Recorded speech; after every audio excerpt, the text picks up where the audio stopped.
अस्सलाम वालेकुम। कैफ 6 MFA एक पास पेपर कवर करेंगे। इस लेक्चर में हम ऑटम 2022 का पास पेपर, लेकिन उससे पहले कुछ इंटरेस्टिंग फैक्ट्स हम देखेंगे। पास पेपर एनालिसिस मीन एग्जामिनर किस चैप्टर को कितनी वेटेज दे रहा है पेपर में, जिसके अकॉर्डिंगली थोड़ा सा हमें पता चलेगा कि स्प्रिंग 23 के लिए कौन से टॉपिक्स जो हैं वो इम्पॉर्टेंट हो सकते हैं। अगर अभी तक हम देखें आई कैप की तरफ से कोई दो पेपर हुए हैं MFA के, एक स्प्रिंग 22 और एक ऑटम 22, लेकिन उससे पहले आई कैप की तरफ से एक और भी पेपर मिला था जिसे मॉडल पेपर का नाम दिया गया था। तो अगर हम देखें कि किस अटेम्प्ट में, किस पेपर में आई कैप ने कौन सा टॉपिक, कौन सा चैप्टर कितने परसेंट, कितने मार्क्स के लिए टेस्ट किया है, ताकि उसके अकॉर्डिंगली हम देख सकें कौन से टॉपिक ऐसे हैं, कौन से चैप्टर्स ऐसे हैं जिनको एग्जामिनर फ्रीक्वेंटली टेस्ट कर रहे हैं, कौन से चैप्टर ऐसे हैं जहाँ पे एग्जामिनर जो है वो शफलिंग कर रहे हैं बिटवीन चैप्टर, लाइक एक दो टेस्ट कर लिए, बाकी एक दो छोड़ दिए, और उससे हमें कुछ इंपॉर्टेंट एरियाज़ का पता चलेगा। साथ में पता चलेगा कि किस चैप्टर को कितनी वेटेज दी जा रही है।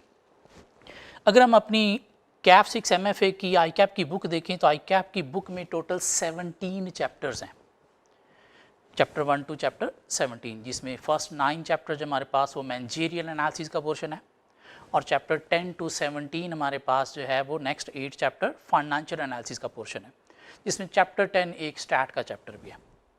तो अगर हम देखें चैप्टर 1 की बात करें, पॉलिटिकल फैक्टर के ऊपर चैप्टर है, just political factor. Model paper में एग्जामिनर ने इससे रिलेटेड कुछ भी टेस्ट नहीं किया था, ना कोई MCQ ना कोई क्वेश्चन।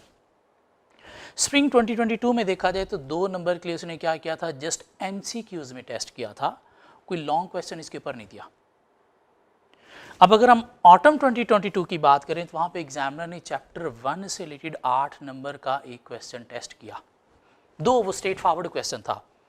मीन चैप्टर 1 के अंदर टोटल कोई 4 टॉपिक हैं, उनमें से एक टॉपिक की कोई 4 हेडिंग जो है उसने ऑटम 22 में टेस्ट की। दिस मीन ऑटम 22 में एग्जामिनर ने चैप्टर 1 को 8 नंबर के लिए टेस्ट किया।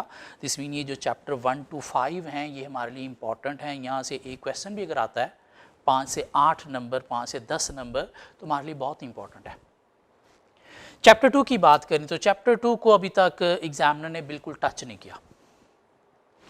मॉडल पेपर में कुछ नहीं था इससे रिलेटेड, स्प्रिंग 22 में कुछ नहीं टेस्ट किया, ऑटम 22 में जस्ट एक नंबर के लिए एक MCQ टेस्ट किया उसने, वो भी इकोनॉमिक इंडिकेटर के ऊपर।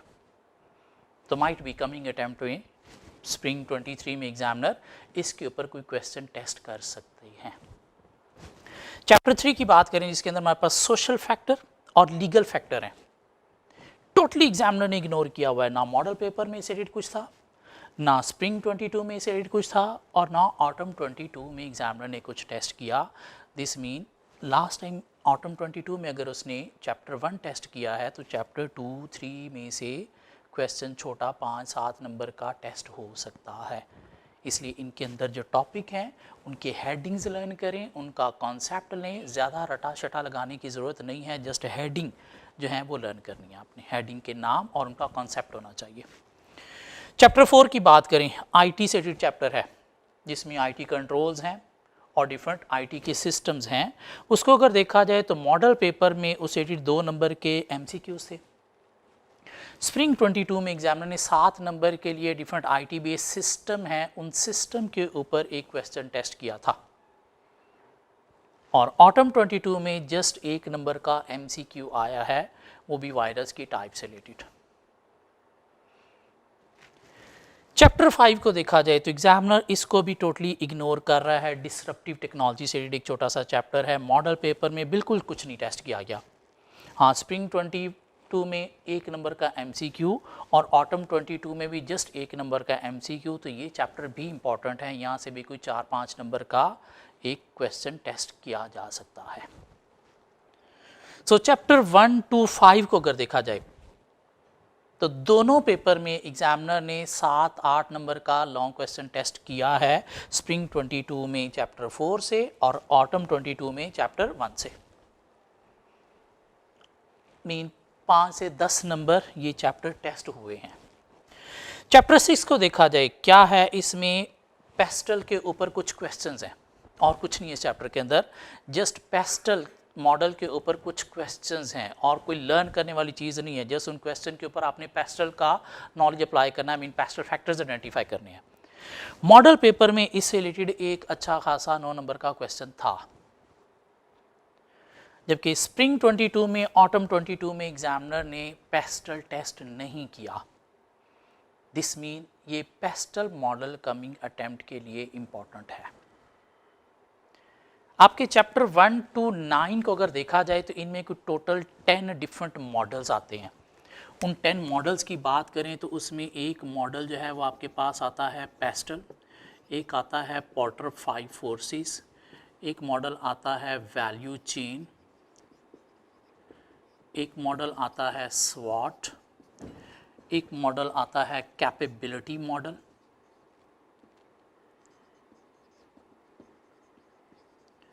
एक मॉडल इसमें आ जाता है BCG,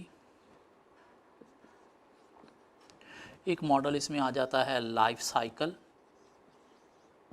और फिर आगे चैप्टर 9 में को 3 मॉडल आ जाते हैं। AAA मॉडल आ जाता है, टक्कर मॉडल आ जाता है, या फिर कोड्स ऑफ एथिक्स को भी मैं मॉडल ही कह रहा हूँ, क्यों, सिनेरियो बेस्ड क्वेश्चन के ऊपर कोड्स ऑफ एथिक्स की एप्लीकेशन का क्वेश्चन आता है। तो ये टोटल क्या है, हमारे पास कोई 10 डिफरेंट मॉडल्स हैं चैप्टर 1 to 9 मैनेजरियल पोर्शन के अंदर। इनमें से कम से कम कोई 3 मॉडल हर पेपर में एग्जामिनर टेस्ट कर रहे हैं। Out of 10 models 3 model her paper में टेस्ट हो रहे हैं। कितने मार्क्स के लिए? अबाउट 20 मार्क्स के लिए। दिस मीन ये जो 10 मॉडल हैं, हर मॉडल के ऊपर आपको कोई कम से कम भी 3 क्वेश्चन मस्ट प्रैक्टिस करके जाना है MFA पेपर में। क्यों? इन 10 में से 3 मॉडल पेपर में अपीयर होंगे। दिस मीन 20 नंबर यहाँ से कवर हो जाएंगे। इसमें से अगर देखा जाए तो पेस्टल अभी तक एग्जामिनर ने टेस्ट नहीं किया, मीन हाईली इंपॉर्टेंट है कमिंग अटेम्प्ट के लिए, स्प्रिंग 23 के लिए। इसमें से स्वॉट अभी तक एग्जामिनर ने टेस्ट नहीं किया, इसके ऊपर भी अच्छा खासा 8-10 नंबर का क्वेश्चन आ सकता है। कैपेबिलिटी मॉडल अभी तक एग्जामिनर ने टेस्ट नहीं किया, इसके ऊपर भी क्वेश्चन आ सकता है। AAA मॉडल अभी तक एग्जामिनर ने टेस्ट नहीं किया। ऑटम 22 में देखा जाए तो एग्जामिनर ने जो है वो वैल्यू चेन टेस्ट किया है, लाइफ साइकिल मॉडल टेस्ट किया है और टक्कर मॉडल टेस्ट किया है। मीन 3 मॉडल टेस्ट किए हैं उसने। स्प्रिंग 22 की बात की जाए तो वहाँ पे एग्जामिनर ने 5 फोर्सेस टेस्ट किया है, BCG मैट्रिक्स टेस्ट किया है और कोड्स ऑफ एथिक्स के ऊपर क्वेश्चन दिया है। मीन 3 मॉडल स्प्रिंग 22 में भी एग्जामिनर ने टेस्ट किए हैं। दिस मीन पिछले दोनों पेपर में देखा जाए, स्प्रिंग 22 में, ऑटम 22 में, इन 10 में से 3 मॉडल टेस्ट हुए हैं। मॉडल पेपर की बात की जाए तो मॉडल पेपर के अंदर भी 3 मॉडल्स के ऊपर क्वेश्चंस हैं। This mean spring 23 coming attempt के लिए भी एग्जामिनर इनमें से कोई 3 मॉडल मस्ट टेस्ट करेगा। तो हर मॉडल के ऊपर आपको एटलीस्ट कोई 3 क्वेश्चन हाथ से रिटन प्रैक्टिस करके जाने हैं, ताकि ये जो 20 नंबर इन 3 मॉडल से रिलेटेड आपसे टेस्ट किए जाएंगे, ये आप प्रॉपर्ली सिक्योर कर सकें। सो ये 10 मॉडल हैं, जिसमें से पेस्टल कमिंग अटेम्प्ट के लिए इंपॉर्टेंट है, स्वॉट इंपॉर्टेंट है, कैपेबिलिटी मॉडल इंपॉर्टेंट है, AAA इंपॉर्टेंट है। हाँ, बाकी जो हैं ये भी आप छोड़ नहीं सकते, कोई मॉडल रिपीट भी हो सकता है। सो ये तो हो गए पहले 6 चैप्टर को देखा जाए एग्जामिनर ने क्या क्या टेस्ट किया है। तो as such chapter 1, chapter 4 test हुए हैं कंप्रीहेंसिवली, बाकी कोई भी चैप्टर कंप्रीहेंसिवली टेस्ट एग्जामिनर ने अभी तक नहीं किया। अब अगर हम आगे जाएं, मैनेजरियल एनालिसिस में हमारे पास जो चैप्टर 7 और 8 हैं, इनके ऊपर हमारे पास काफ़ी सारे टॉपिक्स हैं। चैप्टर 7 की बात की जाए, मॉडल पेपर में 17 मार्क्स के क्वेश्चंस थे चैप्टर 7 के। तो स्प्रिंग 22 में एग्जामिनर ने क्या किया, 18 मार्क्स चैप्टर 7 से टेस्ट किए। ऑटम 22 में 14 मार्क्स चैप्टर 7 से टेस्ट किए। इस मीन चैप्टर 7 एग्जामिनर का हाईली फेवरेट चैप्टर है, जहाँ से कोई 2 मॉडल एग्जामिनर पिक कर रहे हैं। चैप्टर 8 की बात की जाए, इंटरनल एनालिसिस, इसमें भी डिफरेंट मॉडल्स हैं। हाँ, मॉडल पेपर में एग्जामिनर ने इसे इग्नोर किया था, स्प्रिंग 22 में इग्नोर किया था, ऑटम 22 में एग्जामिनर ने यहाँ से भी 14 मार्क्स मीन 2 मॉडल यहाँ से टेस्ट किए हैं। तो ये तो एग्जामिनर के वैसे ही फेवरेट चैप्टर हैं, लेकिन चैप्टर 1 to 6 को आप इग्नोर नहीं कर सकते, स्पेशली पेस्टल के ऊपर सिनेरियो के हाई चांसेस हैं। उसके बाद चैप्टर 10 को देखा जाए, एक सेपरेट अनोखा चैप्टर है। सॉरी 10 से पहले अगर हम 9 को देख लें, एथिकल डिसीजन मेकिंग, जिसके अंदर हमारे पास टोटल जो है वो कुछ 4 टॉपिक हैं। एक ट्रिपल ए मॉडल है, एक टक्कर मॉडल है, एक कोड्स ऑफ एथिक्स है, और कोड्स ऑफ एथिक्स वही जो आपने टैक्स में पढ़ा, वही ऑडिट में पढ़ा, R2 में पढ़ा, सेम वही कॉन्सेप्ट अप्लाई हो सकता है। और एक वैल्यू जजमेंट का टॉपिक है, छोटा सा टॉपिक वैल्यू जजमेंट का। अदरवाइज मेनली 3 मॉडल हैं, ट्रिपल ए, टक्कर और codes of ethics. Model paper की बात करें तो मॉडल पेपर में एग्जामिनर ने 7 मार्क्स इस चैप्टर से टेस्ट किए थे। स्प्रिंग 22 में देखा जाए तो एग्जामिनर ने 7 मार्क्स के लिए यहां से कोड्स ऑफ एथिक्स के ऊपर क्वेश्चन टेस्ट किया। ऑटम 22 में एग्जामिनर ने 6 मार्क्स के लिए टक्कर मॉडल का एक क्वेश्चन टेस्ट किया। पीछे बचा क्या, ट्रिपल ए मॉडल बच गया है, तो माइट बी कमिंग अटेम्प्ट पे स्प्रिंग 23 में एग्जामिनर ट्रिपल ए मॉडल पे क्वेश्चन दे सकते हैं। अब बात आती है चैप्टर 10 की। स्टैट का एक चैप्टर है, कुछ 4-5 घंटे के लेक्चर में 4-5 क्लासेस में कवर होता है। मीन ड्यूरिंग सेशन हम 4-5 क्लासेस में कवर करते हैं। मॉडल पेपर में एग्जामिनर ने कोई 5.5 मार्क्स के लिए चैप्टर टेस्ट किया था। जस्ट MCQs थे, कोई कंप्रिहेंसिव क्वेश्चन नहीं था। लेकिन स्प्रिंग 22 में एग्जामिनर ने 14 मार्क्स के लिए ये चैप्टर 10 टेस्ट किया स्टैट का, जिसमें कुछ MCQs भी थे 2-3 नंबर के लिए, और कई 10-11 नंबर के लिए एक कंप्रीहेंसिव लॉन्ग क्वेश्चन भी उसने टेस्ट किया। ऑटम 22 में उसने क्या किया, लॉन्ग क्वेश्चन नहीं दिया, 5 मार्क्स जस्ट MCQs में कवर किए। एक छोटा सा सिनेरियो देके कोई 3 डिफरेंट जो है वो MCQs 5 नंबर के लिए टेस्ट किए। दिस मीन इस चैप्टर की वेटेज जो है वो 5 to 10 बनती है, चाहे वो MCQs में टेस्ट हो, चाहे as a separate question test किया जाए। और इतना औखा चैप्टर नहीं है, तो प्लीज़ इसे कवर करके जाना है। अब बात आ गई फाइनेंशियल एनालिसिस में। हमारे पास जो अदर चैप्टर हैं 11 to 17 की अगर हम बात करें, चैप्टर 11 हमारे पास क्या है, sources of finance. Sources of finance से रिलेटेड आपके मॉडल पेपर में 9 मार्क्स थे, 1 नंबर का एक MCQ था, और 8 नंबर के लिए एक थ्योरी बेस्ड क्वेश्चन था। इक्विटी और डेट में डिफरेंस के पॉइंट्स लिखने थे आपको, एडवांटेज के अकॉर्डिंगली। स्प्रिंग 22 में देखें तो एग्जामिनर ने 3 नंबर के लिए टेस्ट किया। 3 नंबर के लिए क्या टेस्ट किया, जस्ट MCQs, कोई लॉन्ग क्वेश्चन यहाँ से टेस्ट नहीं किया। हाँ, ऑटम 22 की अगर हम बात करें तो वहाँ से एग्जामिनर ने 6 नंबर के लिए टेस्ट किया है, जिसमें एग्जामिनर ने कुछ वैक के साथ जो है थ्योरेटिकल पोर्शन यहाँ से टेस्ट किया, वैक के साथ थ्योरेटिकल पोर्शन यहाँ से टेस्ट किया, और वही थ्योरेटिकल पोर्शन टेस्ट किया जो मॉडल पेपर में था। साथ 1 नंबर का एक MCQ भी था। मीन एग्जामिनर टेस्ट कर रहा है ये chapter. Chapter 12 cost of capital, वैक weighted average cost of capital, इसका एक लॉन्ग क्वेश्चन मॉडल पेपर में भी था 7 नंबर के लिए। स्प्रिंग 22 में भी एग्जामिनर ने 12 नंबर के लिए टेस्ट किया। ऑटम 22 में भी एग्जामिनर ने 12 नंबर के लिए टेस्ट किया। मीन ये मोस्ट फेवरेट एरिया है जहाँ से क्वेश्चन पक्का एग्जामिनर ने टेस्ट करना ही करना है। और 11 और 12 दोनों को मिला के देखा जाए तो ये कैलकुलेशन है, ये उसकी थ्योरी है, तो एग्जामिनर इस एरिया को कोई 15 नंबर के राउंड अबाउट टेस्ट कर रहे हैं। चैप्टर 13 को देखा जाए, रिस्क के ऊपर प्योर थ्योरी बेस्ड टॉपिक है, pure theory based. Model paper में कुछ 7 मार्क्स इससे रिलेटेड टेस्ट किए गए थे। एक 5-6 नंबर का लॉन्ग क्वेश्चन था और कुछ MCQ था। स्प्रिंग 22 में एग्जामिनर ने 2 नंबर जस्ट MCQ टेस्ट किया, कोई लॉन्ग क्वेश्चन यहाँ से टेस्ट नहीं किया। और ऑटम 22 में भी एग्जामिनर ने 1 नंबर का MCQ टेस्ट किया, कोई लॉन्ग क्वेश्चन यहाँ से टेस्ट नहीं किया। तो यहाँ से कोई 5-7 नंबर का straightforward long question test हो सकता है। क्यों, इसके अंदर स्ट्रेट फॉरवर्ड थ्योरी है, 3-4 टॉपिक है, जस्ट हेडिंग्स को लर्न कर लें, और अगर क्वेश्चन आ जाता है तो हेडिंग लिखने से, 7-2 लाइनें लिखने से नंबर पूरे हो जाते हैं। चैप्टर 14 को देखा जाए, financial risk management, forex examiner का फेवरेट एरिया है। मॉडल पेपर में 5 नंबर के लिए एक कंप्रीहेंसिव क्वेश्चन था इसके ऊपर। स्प्रिंग 22 में एग्जामिनर ने 9 मार्क्स के लिए कंप्रीहेंसिव क्वेश्चन इसके ऊपर टेस्ट किया, और ऑटम 22 में भी एग्जामिनर ने 8 नंबर के लिए चैप्टर टेस्ट किया। मीन ये न्यूमेरिक एरिया चैप्टर 12 और चैप्टर 14, यहाँ से न्यूमेरिक क्वेश्चन 2 अपीयर होने ही होने हैं और एग्जामिनर टेस्ट भी कर रहे हैं। चैप्टर 15 की बात की जाए बजटिंग, बजटिंग के ऊपर हमारे पास मॉडल पेपर में 10 नंबर का एक क्वेश्चन था बजट P&L का। स्प्रिंग 22 में एग्जामिनर ने बजटिंग बिल्कुल टेस्ट नहीं किया, क्यों? हमारा जो लास्ट एरिया है जहाँ पे हमारे पास जो है वो बजटिंग भी है, वर्किंग कैपिटल भी है और साथ इन्वेस्टमेंट अप्रेजल भी है।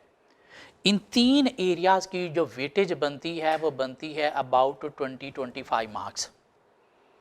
तो तीनों एरियाज इकट्ठे टेस्ट करना एग्जामिनर के लिए बड़े बड़े क्वेश्चन के साथ मुश्किल है। तो एग्जामिनर क्या कर रहा है, इन तीनों एरियाज में से एक एरिया को स्किप कर रहा है, 2 एरिया टेस्ट कर रहे हैं। तो मॉडल पेपर में उसने क्या किया था, बजटिंग टेस्ट किया, स्प्रिंग 22 में टेस्ट नहीं किया। ऑटम 22 में बजटिंग P&L का 12 नंबर का क्वेश्चन उसने सेम वही मॉडल पेपर से मिलता जुलता टेस्ट किया। उसके बाद हमारे पास चैप्टर 16 है वर्किंग कैपिटल से रिलेटेड, और चैप्टर 16 वर्किंग कैपिटल की अगर हम बात करें तो यहाँ से मॉडल पेपर में एक क्वेश्चन एग्जामिनर ने टेस्ट किया था 7.5 मार्क्स का, और स्प्रिंग 22 में एग्जामिनर ने 10 नंबर का यहाँ से क्वेश्चन भी टेस्ट किया। वर्किंग कैपिटल साइकिल उसने कैलकुलेट करवाया था, साथ कुछ थ्योरी थी। ऑटम 22 में एग्जामिनर ने इसे इग्नोर किया, क्यों? स्प्रिंग 22 में उसने बजटिंग को इग्नोर किया और ऑटम 22 में वर्किंग कैपिटल को इग्नोर किया, क्यों? ये चैप्टर 15, 16, 17 इन तीनों की जो वेटेज है मिला के वो कोई बनती है 20-25 मार्क्स, और यहाँ से बड़े बड़े क्वेश्चन टेस्ट होते हैं। लाइक बजटिंग के ऊपर मिनिमम भी 12 से 15 नंबर का क्वेश्चन टेस्ट होगा। उस तरह से NPV IRR के ऊपर भी मिनिमम 12 से 15 नंबर का क्वेश्चन टेस्ट होगा। तो 2 बड़े क्वेश्चन अगर एग्जामिनर टेस्ट करने की कोशिश करेगा तो एक एरिया स्किप हो जाएगा। हाँ, चैप्टर 17 NPV IRR से रिलेटेड जो इन्वेस्टमेंट अप्रेजल का चैप्टर है उससे रिलेटेड 14 मार्क्स का क्वेश्चन जो है मॉडल पेपर में भी था। स्प्रिंग 21 में 15 मार्क्स एग्जामिनर ने टेस्ट किया, और ऑटम 22 में भी एग्जामिनर ने 12 मार्क्स का यहाँ से IRR का क्वेश्चन टेस्ट किया। This mean chapter 17 must test हो रहा है, चैप्टर 14 मस्ट टेस्ट हो रहा है, चैप्टर 12 मस्ट टेस्ट हो रहा है, इवन 11 भी मस्ट टेस्ट हो रहा है, स्टैट भी मस्ट टेस्ट हो रहा है। हम बजटिंग वर्किंग कैपिटल में एग्जामिनर ने जो है वो एक अटेम्प्ट मिस किया है। हाँ, अगर ये तीनों चैप्टर एग्जामिनर टेस्ट करने की कोशिश करेगा 15, 16, 17 तो फिर क्वेश्चन छोटे बनेंगे और इजी बनेंगे। अगर उसने कंप्रीहेंसिव एक क्वेश्चन देना है तो फिर 2 ही एरिया टेस्ट होंगे। सो कमिंग अटेम्प्ट के लिए मैनेजरियल एनालिसिस से पेस्टल, स्वॉट, capability model, AAA model important है। स्टैट 5 से 10 नंबर टेस्ट होने ही होने हैं। चैप्टर 11 लास्ट टाइम उसने टेस्ट किया है, माइट भी इस दफ़ा चैप्टर 11 को स्किप करके चैप्टर 13 पे क्वेश्चन आ जाए। हाँ, चैप्टर 12, 14, 15, 16, 17 ये 5 न्यूमेरिक एरियाज़ हैं, तो इनको तो एग्जामिनर ने टेस्ट करना ही करना है, क्यों? उसने 4 कंप्रीहेंसिव न्यूमेरिक क्वेश्चन पेपर में देने ही देने हैं। सो ये तो बात होगी हमारी पास पेपर एनालिसिस की, कुछ इंपॉर्टेंट एरियाज़ हमने जो है वो देख लिए।